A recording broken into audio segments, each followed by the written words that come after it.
अंदर से या अपने जो यहाँ कंपाउंडर इलाज करते हैं। ऐसा है कि सरकारी होता है, प्राणों से ज्यादा सुरक्षा करते हैं समाज का। तो उनके लिए अपना संपर्क रखा है और वो जो एनजीओ वाले हमारे पास अपने डॉग्स लेके आएंगे उनको हम निःशुल्क देखेंगे। और ठंड में यदि हमें जो जरूरत समझ में आएगी कि हम बाहर स्ट्रीट डॉग्स के लिए क्या कर सकते हैं वो हम जरूर करेंगे। ये शहर देखेगा, बनारस शहर देखेगा कि अब हमारे जो पेट हैं उनके लिए कैसी केयर और कैसी वो उपलब्धता होगी जो आज तक नहीं थी। और शेल्टर हम लोग बनाने का सोचे हैं कि आगे हम लोग स्ट्रीट डॉग के लिए शेल्टर बनाएंगे। और नगर निगम से भी हम लोग संपर्क में हैं कि अगर वो हम लोगों से रजिस्ट्रेशन का यदि वो हमारे यहाँ ऑफर कर देते हैं तो हम डॉग्स के रजिस्ट्रेशन भी अपने यहाँ ही करेंगे। वो जरूरी होता है रजिस्ट्रेशन सारे पालतुओं का। क्योंकि मैम वो पूछना चाह रहे हैं कि मतलब आपका प्रश्न हमें मतलब निःशुल्क तो ठीक है, वो तो सड़क पे है तो रहेंगे ही। हमको उत्तर आपने दे दिया कि आप एनजीओ के हाँ, हम एनजीओ के माध्यम से हाँ हम उनका वो जो भी हमारे से सुविधा चाहेंगे हम उनको निःशुल्क सुविधाएं देंगे। मैडम ये पेट हॉस्पिटल खोलने का विचार कहाँ से आया? इस तरह की आपकी नॉलेज में कहीं पे और अस्पताल नहीं है जहाँ पे इस तरह से एक ही जगह पे सारी जांच और सुविधाएं हो जाती हैं। तो हम लोग ने जब ये महसूस किया तो ये दिमाग में आया कि नहीं निःशुल्क तो नहीं है। ये तो आप भी अच्छी तरह से जानते हैं क्योंकि हर चीज को चलाने और उसको मेंटेन करने के लिए फंड की जरूरत होती है। ऐसा नहीं होता तो वो सारी आप कल आइएगा, आप अपनी रेट लिस्ट वगैरह देख लीजिएगा। पर्टिकुलरली ओपीडी के लिए मतलब कोई शुल्क रखा गया होगा ना कि मतलब इतना शुल्क है।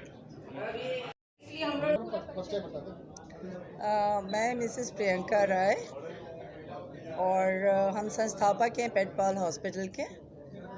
हम लोग ये शुरुआत कर रहे हैं अपने अस्पताल की इस उद्देश्य को लेके कि जो सुविधा पालतू जानवरों को यहाँ पे नहीं मिलती थी उसको हमको उपलब्ध कराना है हमारे शहर और आसपास के एरिया के लिए। हॉस्पिटल का उद्घाटन कहाँ पर हो रहा है, किस जगह?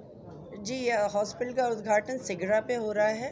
क्रिश्चियन कॉलोनी है, 3,500-4 हज़ार स्क्वायर फीट का बना हुआ ये एक आधुनिकतम अस्पताल है जिसमें सारी सुविधाएं उपलब्ध हैं। जांच से लेकर ऑपरेशन थिएटर से लेकर अल्ट्रासाउंड से लेकर एक्सरे से लेकर ग्रूमिंग फैसिलिटी से लेकर एम्बुलेंस फैसिलिटी से लेकर सभी सुविधाएं जो एक हॉस्पिटल में उपलब्ध होती हैं वो पेट के लिए उपलब्ध है, हमारे पालतू जानवरों के लिए। मुख्य अतिथि हमारे TV9 के जो संस्थापक हैं वो हमारे मुख्य अतिथि हैं। इस तरह का हॉस्पिटल खोलने का उद्देश्य क्या रहा? उद्देश्य यही था जो सुविधा इंसानों को मिलती है उन एक पालतू जानवर को भी वही ज़रूरत होती है। अगर वो बीमार पड़ता है तो उसकी जांच हो सके, उसकी इलाज हो सके, उसको अच्छे से अच्छे डॉक्टर मिल सकें, उसको एम्बुलेंस की फैसिलिटी मिल सके, उसका भी हर तरीके से जांच हो, चाहे वो ब्लड टेस्ट हो, चाहे वो अल्ट्रासाउंड हो, चाहे वो एक्सरे हो, उसका भी सर्जरी होनी है तो उसके लिए भी एकदम अल्ट्रा मॉडर्न ऑपरेशन थिएटर है, उसमें कोई कमी नहीं हो।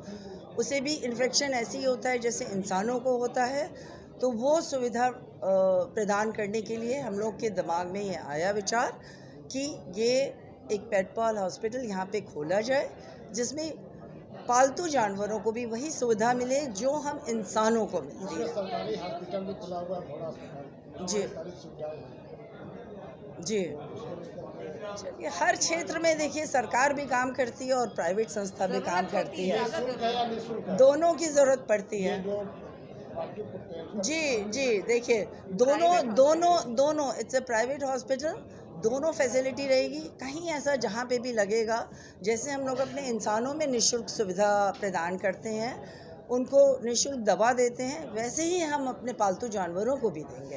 पालतू के साथ साथ फालतू जानवरों के लिए भी योजना है क्या? कोई जानवर फालतू नहीं है, इंसान जानवर कभी फालतू नहीं होता। देखिए उन्होंने कहा ना कि रात को निःशुल्क सबकी देखभाल करते हैं, मोहल्ले की रक्षा करते हैं, तो कोई भी चीज जो भगवान की बनाई हुई कोई भी फालतू नहीं है। जरूर उनके अपना कुछ ना कुछ पर्पस है जमीन में आने का। उनके लिए भी हमारे दिल में और हमारे प्रोजेक्ट में बिल्कुल जगह रहेगी। NGO या